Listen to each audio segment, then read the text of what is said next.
Action. Welcome to Bangalore247.com. This is Lavina Begum. Right now with us we have BN Mohan. Okay sir, ನೀವು ಚುನಾವಣೆಯಲ್ಲಿ ಯಾಕೆ ನಿಲ್ಲಬೇಕು ಅಂತ ನಿರ್ಧಾರ ಮಾಡಿದ್ದೀರಾ? ನಾನು ಜನಗಳಿಗೆ ಸೇವೆ ಮಾಡಬೇಕು ಅಂತ ಅನ್ಕೊಂಡೆ. ಓಕೆ, ಸೊ ಈ ವಾರ್ಡ್ನಲ್ಲಿರೋ ತೊಂದರೆಗಳ ಬಗ್ಗೆ ನಿಮಗೆಲ್ಲ ಗೊತ್ತಾ? ತೊಂದರೆಗಳು ಗೊತ್ತಿದೆ, ಯಾಕಂದ್ರೆ ನಾನು ಇಲ್ಲೇ ಹುಟ್ಟು ಬೆಳೆದಿರೋದು. ಈ ಕೋಟರ್ಸಲ್ಲೇ ನಾನು ಹುಟ್ಟಿದ್ದು. ನಮ್ಮ ಶ್ರೀಮತಿ ಕೂಡ ಇಲ್ಲೇ ಹುಟ್ಟು ಬೆಳೆದಿರೋದು. ನಮ್ಮ ಫಾದರ್ ಇಲ್ಲೇ ಜಾಬಲ್ಲಿದ್ದರು. ಸೊ ಆಡುಗೋಡಿ ಮೋಹನ್ ಅಂತ ನಾನು ಲಾಸ್ಟ್ ಟೈಮ್ ಕೂಡ ಕಾರ್ಪೊರೇಟರ್ ಆಗಿದ್ದೆ.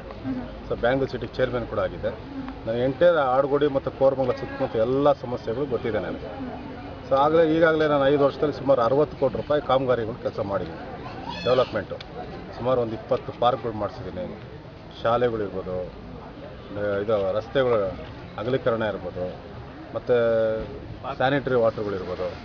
ಸ್ಲಮ್ ರಾಜೇಂದ್ರ ನಗರ ಸ್ಲಮ್ ಇದೆ, ಸ್ಲಮ್ಮಲ್ಲಿ ಸುಮಾರು ಒಂದು 15 ಕೋಟಿ ರೂಪಾಯಿ ಕೆಲಸ ಮಾಡಿಸಿದ್ದೀವಿ.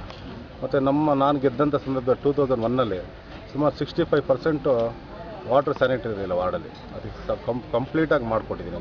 ಮನೆಗಳು ಕಟ್ಕೊಟ್ಟಿದ್ದೀನಿ. ಮತ್ತು ಸಾಕಷ್ಟು ಪೂರ್ ಪೀಪಲ್ಸ್ ಇದ್ದಾರೆ, ಮಿಡ್ಲ್ ಕ್ಲಾಸ್ ಪೀಪಲ್ಸ್ ಇದ್ದಾರೆ. ಸೊ ಅವರೆಲ್ಲ ಸ್ಪಂದಿಸಬೇಕು. ಸರ್ಕಾರದಿಂದ ಬರುವಂಥ ಅನುದಾನಗಳಿರ್ಬೋದು. ಶಾಲೆಗಳಿಗೆ 5,000 ಜನಕ್ಕೆ ಬಿಸಿ ಊಟದ ಕಾರ್ಯಕ್ರಮ ಕೊಟ್ಟಿದ್ದೀವಿ. ಸೀನಿಯರ್ ಸಿಟಿಸನ್ಗೆ 700 ಪೀಪಲ್ಸ್ಗೆ 3 ಸೆಂಟ್ರ್ ಮಾಡಿ ಒಂದು ಹೊತ್ತು ಊಟ ಕೊಡಿಸ್ತಾ ಇದ್ದೀವಿ. ಹೀಗೆ 10 ಮಾಸ್ ಮ್ಯಾರೇಜ್ ಇರ್ಬೋದು, ಸ್ಕೂಲ್ ಡೆವಲಪ್ಮೆಂಟ್ ಇರ್ಬೋದು. ಸುಮಾರು 20 ವರ್ಷದಿಂದ ಸಾಕಷ್ಟು ಶಾಲೆಗಳು ಕಟ್ಕೊಂಡಿದ್ದೀನಿ, ಟೆಂಪಲ್ಸು, ಶಾಲೆಗಳು. ಸೊ ಜನಗಳಿಗೆ ಅವ್ರಿಗೇನು ಅವ್ರ ಕಷ್ಟ ಸುಖ ಇರ್ಬೋದು, ವಾರ್ಡಿನ ಸಮಸ್ಯೆಗಳೇನಿದೆ, ಈಗ ನೋಡಿ ಇಲ್ಲಿರೋ ಪಾರ್ಕ್ಸು, ಪ್ರತಿಯೊಂದು ವಾಕರ್ಸ್ಗೆ ಎಲ್ಲ ಡೆವಲಪ್ಮೆಂಟು ನಾವು ನಮ್ಮ ಪೀರಿಯಡಲ್ಲಿ ಮಾಡಿರೋದೆ. ಯಾಕಂದರೆ ಬ್ರಿಟಿಷ್ ಕಾಲದಂಥ ಕೋಟರ್ಸಲ್ಲಿ ವಾಟರ್ ಸ್ಯಾನಿಟರಿ ಪೈಪ್ಸ್ ಎಲ್ಲ ಚೇಂಜ್ ಮಾಡ್ತೀವಿ ನಾವೇ. ಆ ಟೈಮಲ್ಲಿ 60 ಲಕ್ಷ ರೂಪಾಯಿ ಎಷ್ಟು ಮಾಡಿ. ಈ ವಾರ್ಡ್ನ ಮುಖ್ಯ ಫೋಕಸ್ ಏನು ನಿಮಗೆ? ಮುಖ್ಯ ಫೋಕಸ್ಸು ಎಲ್ಲ ಎಜುಕೇಟೆಡ್ ಮಾಡೋದು ಮೈನ್. ಯಾಕಂದರೆ ದೊಡ್ಡ ಸ್ಲಮ್ ಇದೆ, ಅಲ್ಲಿ 10,000 ಜನ ಪಾಪ್ಯುಲೇಷನ್ ಇದೆ ಅಲ್ಲಿ ಒಂದು ಕಡೆನೇ. ಮತ್ತು ನಮ್ಗೆ ಹರಿಜನ ಕಾಲೋನಿ 2 ಬರುತ್ತೆ, ಮಿಡ್ಲ್ ಕ್ಲಾಸ್ ಪೀಪಲ್ಸ್ ಬರುತ್ತೆ, ವಿಲೇಜ್ ಬರುತ್ತೆ. ಇಲ್ಲಿ ಮೇಯ್ನ್ ಏನಂದರೆ ನಾನು ಮೊದಲಿಂದನೂ ಕೂಡ 20-25 ವರ್ಷನೂ 100% ಎಜುಕೇಟೆಡ್ ಆಗಬೇಕು ಪೀಪಲ್ಸ್ ಅಂತ. ತೊಂದರೆ ಇರೋ ಜನ ನಿಮ್ಮನ್ನ ಭೇಟಿ ಮಾಡಬೇಕು ಅಂದರೆ ಹೇಗೆ ಬಂದು ಭೇಟಿ ಮಾಡ್ತಾರೆ? ನಿಮ್ಗೊಂದು ಕಚೇರಿ ಇದೆಯಾ? ಇದೆ, ನನ್ನ ಕಚೇರಿ ಆಡುಗೋಡಿಲಿದೆ, ಸೆಂಟ್ರ್ ಪ್ಲೇಸಲ್ಲಿದೆ. ಆಡುಗೋಡಿ ಇದೇ ವಾರ್ಡಲ್ಲೇ ಇದೆ. ಸೊ ಆಡುಗೋಡಿದೆ. ಪ್ರತಿದಿನ ನಮ್ಮಲ್ಲಿ ಯಾವ ಸೆಕ್ಯೂರಿಟಿ ಇಲ್ಲ, ಯಾರೂ ಇಲ್ಲ. ಎನಿ ಮೂಮೆಂಟ್ ಯಾರು ಬೇಕಾದ್ರೂ ಬಂದು ನನ್ನ ಏನಿದೆ ಬೆಳಗ್ಗೆ ಇದ್ರೆ ಸ್ಯಾನಿಟರಿ, ವಾಟರ್ಸು, ಲೈಟಿಂಗ್ಸ್ ಇರ್ಬೋದು. ಸೋ ಮೆನಿ ಪೀಪಲ್ಸ್ ಏನಿದೆ ಕಂಪ್ಲೀಟ್ ಎಲ್ಲ ಪ್ರಾಬ್ಲಮ್ಸು ನಮ್ಮ ಹತ್ರ ಬಂದು ಹೇಳ್ಕೊಳ್ತಾರೆ. ಎಲೆಕ್ಷನ್ಗಿಂತ ಮುನ್ನ ತುಂಬ ರಾಜಕಾರಣಿಗಳು ಬಂದು ವಿವಿಧ ಬಗೆಯ ಪ್ರಾಮಿಸ್ನ ಮಾಡ್ತಾರೆ, ಆಮೇಲೆ ಜನರನ್ನೇ ಮರ್ತು ಹೋಗ್ತಾರೆ. ಸೊ ಅದ್ರ ಬಗ್ಗೆ ಏನು ಹೇಳ್ತೀರಾ? ನಾನು ಯಾಕಂದರೆ ಲೋಕಲ್ ಮನುಷ್ಯ ಆಗಿರೋದ್ರಿಂದ ಇಲ್ಲಿ ನನಗೆ ಪ್ರತಿಯೊಂದು ಮನೆಯೂ ಗೊತ್ತಿದೆ ಅವ್ರ ಸಮಸ್ಯೆಗಳೇನಿದೆ. ನಾನು ಓನ್ಲಿ ರಾಜಕೀಯ ವ್ಯಕ್ತಿ ಅಲ್ಲ. ಯಾಕಂದರೆ ಈ ಮನೆಗಳಲ್ಲಿ ನಾನು ಒಬ್ಬ ಮಗನಾಗಿ ಕೆಲಸ ಮಾಡ್ತಾಯಿದ್ದೀನಿ. ಮೊದಲು ಕೂಡ ಕಾರ್ಪೊರೇಟರಾಗಿ ಸಾಕಷ್ಟು ಕೆಲಸ ಮಾಡಿದ್ರಿಂದ ಇಲ್ಲಿ ಯಾರೂ ಕೂಡ ನಮ್ಮನ್ನ ಬಗ್ಗೆ ಯಾರು ಟೀಕೆ ಟಿಪ್ಪಣಿಗಳು ಹೇಳೋದಕ್ಕೆ ಸಾಧ್ಯವಿಲ್ಲ. ಯಾಕಂದರೆ 100% ನಾನು 70% ಆಲ್ರೆಡಿ ವಾರ್ಡಲ್ಲಿ ಕೆಲಸ ಮಾಡಿದ್ದೀನಿ. ಮೇಯ್ನು ಇನ್ನೊಂದು ಏನಂದರೆ ಬ್ಯಾಂಗ್ಳೂರು ಕಟ್ಟಿದಂಥ ಕೆಂಪೇಗೌಡರ ಸೊಸೆ ಇದೆ ನನ್ನ ವಾರ್ಡಲ್ಲಿ. ಲಕ್ಷ್ಮೀದೇವಿ ಸ್ಮಾರಕ ಇದೆ, ಅದನ್ನು ಟೂರಿಸಮ್ ಪ್ಲೇಸ್ ಥರ ಮಾಡಿದ್ದೀನಿ. ಅದು ಯಾಕಂದರೆ 500 ಇಯರ್ ಹಿಸ್ಟ್ರಿ ಇದೆ. ಅದನ್ನು ಬ್ಯಾಂಗ್ಳೂರು ಫೌಂಡರ್ ಕೆಂಪೇಗೌಡಗೆ ಅದು ಇದು ಮಾಡಿದೆ. ಅದನ್ನು ಡೆವಲಪ್ಮೆಂಟ್ ಮಾಡಿದ್ದೀನಿ. ಎಲೆಕ್ಷನ್ ಮುಗಿದ ನಂತರ ನಿಮ್ಮದು ಮೇನ್ ಪ್ರಯಾರಿಟೀಸ್ ಏನು? ನನ್ನ ಪ್ರಯಾರಿಟಿ ಅಂತ ಹೇಳಿದ್ರೆ, ಈಗ ನಾನು ಲಾಸ್ಟ್ ಟೈಮ್ ಹೇಳ್ದಂಗೆ ನಾನು 100% ಪ್ರತಿ ಮನೆಗೂ ಎಜುಕೇಷನ್ ಮಾಡೋದು. ಹಕ್ಕುಪತ್ರ ಇದೆ ಸ್ಲಮ್ಮಲ್ಲಿ, ಸುಮಾರು 2,000 ಹಕ್ಕುಪತ್ರ ಇದೆ. ಆ ಹಕ್ಕುಪತ್ರನ ಅವ್ರು ಕೊಡಿಸಿ ಅವ್ರಿಗೆ ಇದು ಮಾಡೋದು.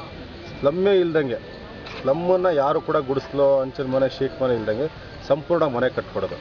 ಆಲ್ ಕ್ಯಾಸ್ಟ್ಗೆ ಕಂಪ್ಲೀಟಾಗಿ ಸರ್ಕಾರದಿಂದ ಏನು ಅನುದಾನ ಬರ್ತಾಯಿತ್ತು ಪ್ರತಿಯೊಂದು ಮನೆ ಕಟ್ಟಿಸಿ, ಹರಿಜನ ಕಾಲೋನಿ ಇರ್ಬೋದು, ಅದೆಲ್ಲ ಒಳ್ಳೆಯ ವಾತಾವರಣ ಸೃಷ್ಟಿ ಮಾಡೋದು. ಇಲ್ಲಿ ಗ್ರೌಂಡ್ ಇದೆ. ಮತ್ತು ಹೆರಿಗೆ ಹಾಸ್ಪಿಟ್ಲ್ ಒಂದು ಕಟ್ಟಿದ್ದೀನಿ, ನನ್ನ ಪೀರಿಯಡಲ್ಲೇ ಕಟ್ಟಿದ್ದೀನಿ. ಅದು ಇದುವರೆಗೂ ಕೂಡ ಅದು ಇನಾಗ್ರೇಷನ್ ಮಾಡಿ ಕಂಪ್ಲೀಟ್ ಮಾಡಿಲ್ಲ, ಸ್ಟಾರ್ಟ್ ಮಾಡಿಲ್ಲ. ಈ ರೀತಿಯಾದ ಪ್ರಯಾರಿಟಿಗಳು ಮಾಡೋದು. ಮತ್ತು ಪ್ರಾಪರ್ಟಿ, ಈಗ ಕೋರಮಂಗಲ ಅಂತ ಒಳ್ಳೆಯ ಸೀನಿಯರ್ ಸಿಟಿಸನ್ಸ್ ಏನಿದ್ದಾರೆ ಮತ್ತು ಪ್ರಾಪರ್ಟಿದಾರ ಇದ್ದಾರೆ, ಅವ್ರಿಗೆಲ್ಲವೂ ಕೂಡ ಟ್ಯಾಕ್ಸ್ ಪೇಯರ್ಸ್ಗಳಿಗೆಲ್ಲ ನಾವು ಒಳ್ಳೆಯ ಮುಕ್ತವಾದಂಥ ವಾತಾವರಣ ನಿರ್ಮಾಣ ಮಾಡೋದು. ಒಳ್ಳೆ ಆಫೀಸರ್ಸ್ನ ಹಾಕ್ಕೊಂಡು ಎಲ್ಲ ಡೆವಲಪ್ಮೆಂಟ್ ಕೆಲಸಗಳು ಮಾಡಿಸ್ಬೇಕಂದ್ರೆ ರೋಡ್ ವೈಡಿಂಗ್ ಮಾಡಿಸಿ. ಯಾಕಂದರೆ ಇವಾಗ ವೆರಿ ಟ್ರಾಫಿಕ್ ಪ್ರಾಬ್ಲಮ್ಸ್ ಇದೆ. ಇಡೀ ಕೋರಮಂಗಲದಲ್ಲಿ 1 ಕಿಲೋಮೀಟರ್ ಬರಬೇಕಾದ್ರೆ 1/2 ಅವರ್ 1 ಅವರ್ ಆಗುತ್ತೆ. ಸೊ ಟ್ರಾಫಿಕ್ ಜಾಮ್ ಆಗೋದಕ್ಕೆ ಏನಾದ್ರು ಬೇರೆ ಸೊಲ್ಯೂಷನ್ ಮಾಡಿ ಅವೆಲ್ಲವೂ ಕೂಡ ಇದು ಮಾಡೋದು. ಈ ಥರ ಸಮಸ್ಯೆಗಳಿವೆ. ಕೊನೆಯದಾಗಿ ನಮ್ಮ ವೀಕ್ಷಕರಿಗೆ ಏನು ಹೇಳಬೇಕು ಅಂತ ಇಷ್ಟಪಡ್ತೀರಾ? ನಮ್ಮ ವೀಕ್ಷಕರಿಗೆ ಈಗಾಗಲೇ ನಾನು ಸಾಕಷ್ಟು, ಇದು ನನ್ನ 3ನೇ ಚುನಾವಣೆ. ಮೊದಲೇ ನಾನು ಒಬ್ಬರನ್ನ ಗೆಲ್ಲಿಸಿದ್ದೆ ಮತ್ತು ಅವತ್ತು ಕೂಡ ಕೆಲಸ ಆಗಿದೆ. 2ನೇ ಸಲ ನನಗೆ ಚುನಾವಣೆ ಕೊಟ್ಟಿದ್ದಾರೆ. ಮಹಾನಗರ ಪಾಲಿಕೆ ಆದ ನಂತರ ನನಗೆ 3ನೇ ಚುನಾವಣೆಯೇ ಇಲ್ಲಿ ನನಗೆ ಓಟ್ ಆಗ್ತಾ ಇರೋದು. ಮತದಾರರಿಗೆ ಏನಂತ ಹೇಳೋದು, ಒಳ್ಳೆಯ ವಾತಾವರಣ ಸೃಷ್ಟಿ ಮಾಡ್ತೀವಿ. ಒಳ್ಳೆಯ ಜನಗಳಿಗೆ ಏನು ಸೇವೆ ಸಲ್ಲಿಸಬೇಕು. ಅವರು ನೀರಿನ ಸಮಸ್ಯೆ ಸಾಕಷ್ಟಿದೆ ಈಗ. ಯಾಕಂದರೆ ಪಾಲಿಕೆಯಲ್ಲಿ ಎಂಟೈರ್ ಬ್ಯಾಂಗ್ಳೂರಿನಲ್ಲಿ ಇವತ್ತು ಪಾಲಿಕೆ ಪ್ರತಿನಿಧಿಗಳಿರಲಿಲ್ಲ. ಸೊ ಹಾಗಾಗಿ ಎಲ್ಲ ಅಧಿಕಾರಿಗಳ ಏನಾಗಿದೆ, ಯಾರೂ ಕೆಲಸ ಮಾಡೋರಿಲ್ಲ.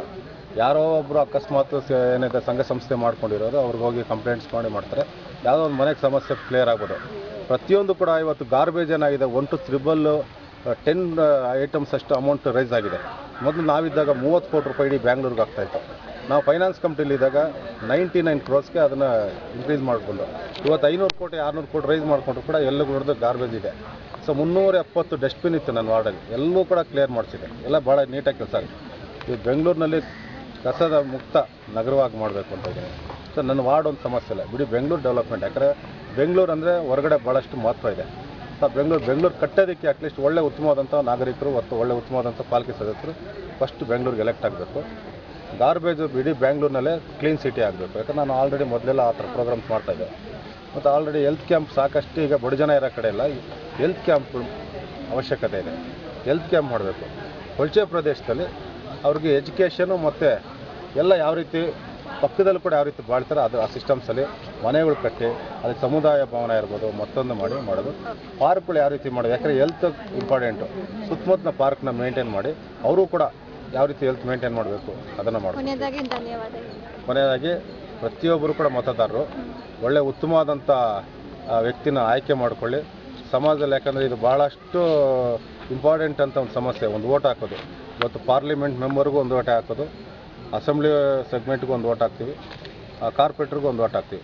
ಬ್ಯಾಂಗ್ಳೂರಿನಲ್ಲಿ 198 ವಾರ್ಡಲ್ಲೂ ಕೂಡ ಒಂದು ಒಳ್ಳೆಯ ಉತ್ತಮವಾದಂಥ ಒಂದು ಕಾರ್ಪೊರೇಟ್ರಿಗೆ ಹಾಕ್ಕೊಂಡು ಜನಗಳಿಗೆ ಯಾವುದೂ ತೊಂದರೆ ಆಗದಂಗೆ ಒಳ್ಳೆಯ ವಾತಾವರಣ ನಿರ್ಮಾಣ ಹಂಗಾಗಲಿ ಅಂತ ಹೇಳ್ಬಿಟ್ಟು ಎಲ್ಲರೂ ಕೂಡ ಮತ್ತೆ ನಾನು ಸೇವೆ ಸಲ್ಲಿಸೋದಕ್ಕೆ ಒಂದು ಅವಕಾಶ ಕೊಡಲಿ ಅಂತ ಕೇಳ್ಕೊತಾ ಇದ್ದೀನಿ. ನಮಸ್ಕಾರ.